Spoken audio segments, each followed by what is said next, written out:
Hello दोस्तों, आप सभी को 15 अगस्त की बहुत सारी बधाइयाँ। दोस्तों, आज मेरा टॉपिक है ये एपी सिंह के बारे में। एपी सिंह जी तो नहीं बोल रहे हैं, क्योंकि एपी सिंह मुझे नहीं लगता मेरे अच्छे होने का जो मेरा जो पैमाना है इस पर ये इंसान फिट बैठता है।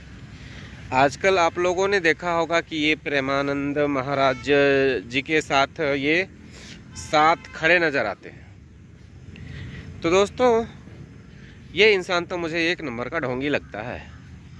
मतलब ये बोलता कुछ है, करता कुछ है, कथनी और करनी में बहुत ज़्यादा फ़र्क है, बहुत ही ज़्यादा फ़र्क है। ये तो खड़े नज़र आते हैं प्रेमानंद जी महाराज जी के साथ में। वो तो संत हैं। और ये उनके सुर में सुर मिला के बोल रहे हैं कि ऐसा वैसा, जैसे कि ये आपको एक बयान दिए थे जिसमें इन्होंने कहा था कि लिव इन रिलेशन वगैरह वगैरह, ये सब सारी चीज़ें गलत हैं। तो ये भी इसमें प्रमोशन करते नज़र आ रहे हैं। ये जो आपका टोपी सिंह हैं, इनको हम टोपी सिंह बोलते हैं तो इनके बारे में बता रहे हैं। ये इंसान हमारी भारत की लड़कियों के बारे में जब भी बात होता है ना, अपने देश की लड़कियों के बारे में, तो इनको बहुत ज़्यादा लगता है कि हमारे देश की लड़कियां बहुत बुरी हैं, बहुत गंदी हैं, बहुत बेकार हैं। जैसे आप लोगों ने देखा होगा एक वीडियो वायरल हुआ था ये निर्भया के टाइम पे। निर्भया के अपोजिट में जो वकील थे, मैंने जो रेपिस्ट थे उनके साथ में करे थे ये आदमी, ठीक है।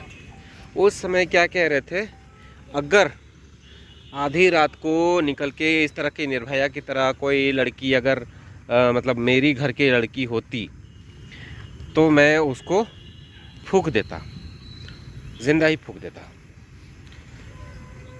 यूट्यूब माफ़ करना भाई, ये सब चीज़ मैंने देखा है और ये वायरल है, इसलिए मैंने इस चीज़ को बोला।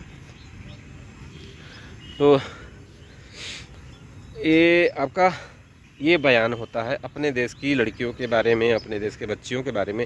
समझाना बुझाना तो अलग बात है, लेकिन ये इंसान इस हद तक बोला था। आप लोगों ने भी, कई लोगों ने देखा होगा इस चीज़ को। हाँ,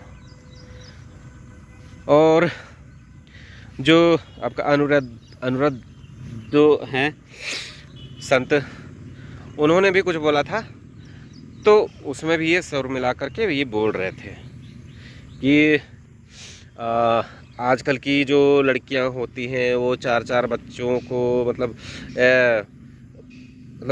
ये ग्रेजुएशन करने जाती हैं या कुछ करने जाती हैं तो वो प्रेग्नेंट होकर के जाती हैं, और बहुत गंदी गंदी, नहीं बोलने का मन करता है सब चीज़। तो लड़कियों के बारे में बोला था कि इनका कैरेक्टर इस हद तक ये हो गया है। हाँ, उसके बाद चलो मान लेते हैं कि हमारे देश की लड़कियां सही नहीं हैं। हाँ, समय से प्रेग्नेंट हो जाती है, पहले हो जाती हैं, और जो भी कुछ बोले वो सही मान लेते हैं। तो इस भगोड़ी पाकिस्तानी को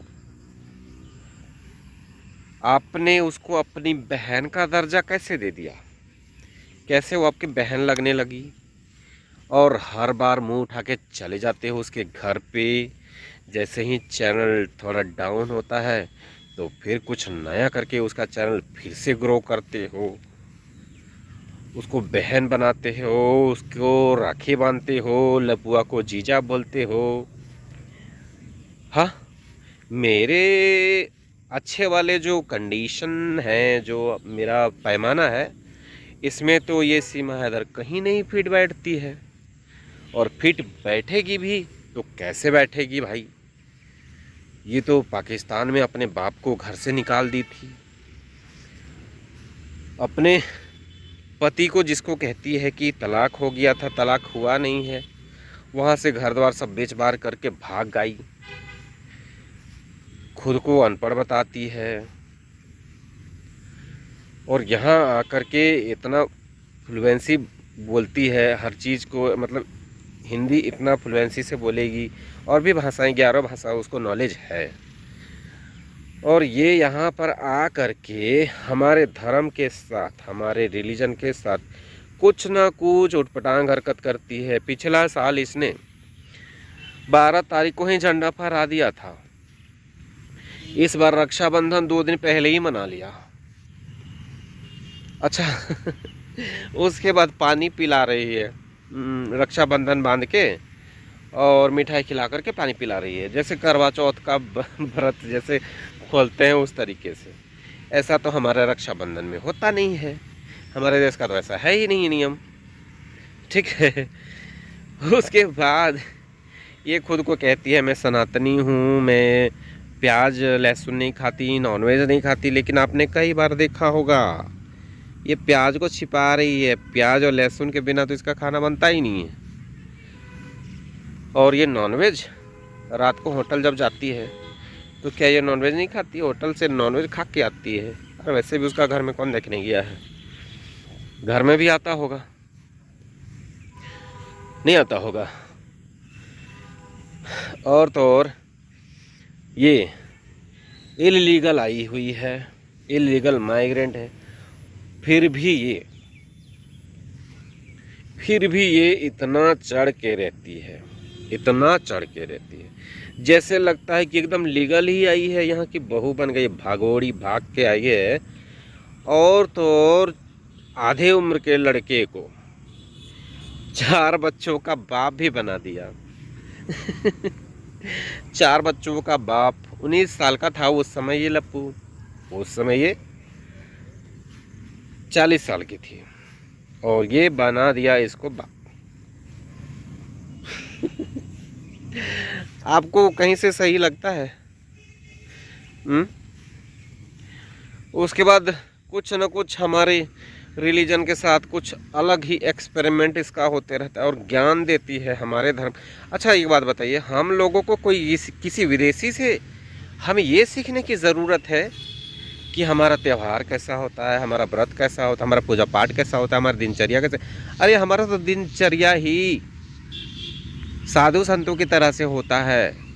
सुबह उठ करके धरती माता को प्रणाम करो, थोड़ी देर ध्यान करो, फिर अपने नित्य काम करते हैं, फिर नहाते धोते हैं, फिर पूजा पाठ करते हैं, अगरबत्ती दिखाते हैं, फिर जो अपना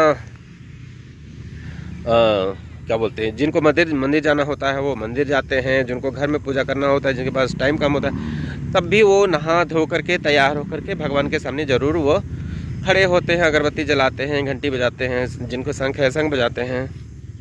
तो हमारा दिनचर्या ही शुरू होता है। तो हमें इस भगोड़ी से सीखने की ज़रूरत है। किसको किसको लगता है कि भाई मुझे हिंदू धर्म का नॉलेज नहीं है तो हमको भगोड़ी से सीखना है। जिसको जिसको लगता है भगोड़ी ये भाभी नजर आती है तो भाभी के पास जाओ क्लास लेने के लिए, भाभी अच्छे से सिखा देगी। सिखाएगी कि नहीं सिखाएगी भगोड़ी, बता, सिखा उन लोगों को ही ये भगोड़ी ज्ञान देगी,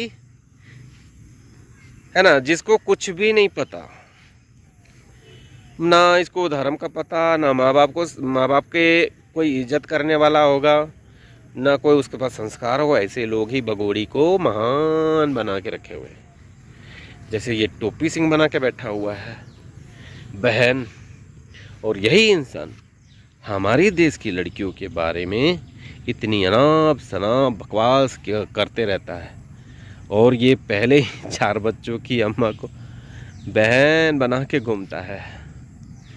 बहन, और इतना तगड़ा वाला बहन, क्या कहें। क्या कोई ऐसी लड़की नहीं मिली, क्या ऐसी कोई औरत नहीं मिली जिसको कोई भाई का ज़रूरत हो, जिसको किसी सपोर्ट की ज़रूरत हो? मिली भी तो ये पाकिस्तानी मिली, ये पाकिस्तानी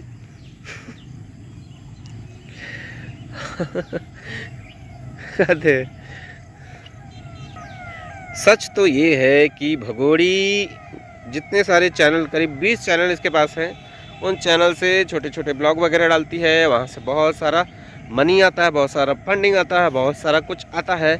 तो ये हर महीने ये जो टोपी सिंह है इससे 1 लाख रुपया समथिंग, उससे ज़्यादा ही, ये तो मिनिमम हुआ 1 लाख, उससे ज़्यादा ही पैसे ये भगोड़ी से खाता है, और उस पैसे के लिए ही ये भगोड़ी का भाई बना हुआ है। ये सारी दोगलापंती है मिस्टर एपी सिंह। तो तुम अपने फ़ायदे के लिए हमारे देश के लोगों को उल्टा सुल्टा अनाप शनाप मत बोलो। अगर तुम वाकई में हो कि तुम्हें बुरा बनना है तो बुरा की तरफ रहो, अच्छा बनना है तो अच्छाई की तरफ रहो, लेकिन डबल फेस वाला क्यों बनते हो? एक तरफ तुम भगोड़ी को इधर दबा के रखे हो और दूसरी तरफ हमारे देश की लड़कियां बुरी नज़र आती हैं, और ये इलीगल महिला बुरी नज़र नहीं आती है। कल की अगर आतंकवादी निकल गई, हमारे देश के लिए खतरा निकल गई, कहाँ कहाँ मुँह छिपाते फिरोगे, कहाँ मुँह छिपाओगे? उस समय क्या जवाब होगा कि मुझे नहीं पता था। जैसे ही पलड़ा भारी होता है वैसे ही पल्ला झाड़ने लगने में मुझे नहीं पता ये सीमा हैदर के बारे में है, तुरंत मतलब परस्त है ना। पैसे के लिए इतना मत गिरो, अपने देश को गर्त में मत धकेलो। तुम्हारे बाल बच्चे, तुम्हारी पीढ़ियाँ दर पीढ़ियाँ कभी भी तुम्हें माफ़ नहीं करने वाली हैं। इतने बड़े क्या बोलते हैं, इतना बड़ा अपने देश के लिए खड्डा मत खोदो। अच्छी जगह पर हो, अच्छे काम करो, नेक काम करो। क्या अनाप शनाप चीज़ें करते रहते हो? हाँ, ये कोई तरीका नहीं है भाई। जिसको मेरे वीडियो से बुरा लगता है बुरा लगे, मैं अपने देश के साथ खड़ा हूँ, खड़ा था, खड़ा रहूँगा। अपने देश में खाता हूँ। भले कुछ दोगले टाइप के लोग होते हैं, उनको बुरा लगता है मेरे वीडियो से कि तुम क्यों बोलते हो सीमा भाभी के बारे में। तो भगवान करे तुम्हारे घर में भी एक सीमा जैसी औलाद पैदा हो जाए, तुम्हारी बहन वैसी हो जाए, तुम्हारी माँ वैसी हो जाए। भगवान ज़रूर करे ऐसा। समझ गए? नहीं समझे? ठीक है, जब लाठी पड़ेगी ना तब समझ में आएगा। लेकिन कहीं ऐसा ना हो कि ऐसा दिन बहुत जल्दी आ जाए, क्योंकि पाप का घर आजकल जब बहुत जल्दी भरता है। समझे?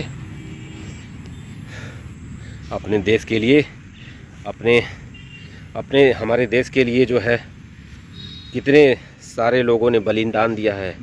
फांसी पे लटक गए, पेड़ में टंग गए, कितने सारे लोगों को टांग दिया गया जिंदा।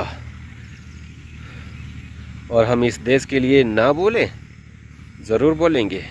हमें भी कुछ भी हो जाए, लेकिन हम जब तक हैं इस दुनिया में, अपने देश के लिए, अपने वतन के लिए, अपनी सरजमी के लिए, अपनी भारत माता के लिए हमारा समर्पण हमेशा रहेगा। जय हिंद, जय भारत दोस्तों।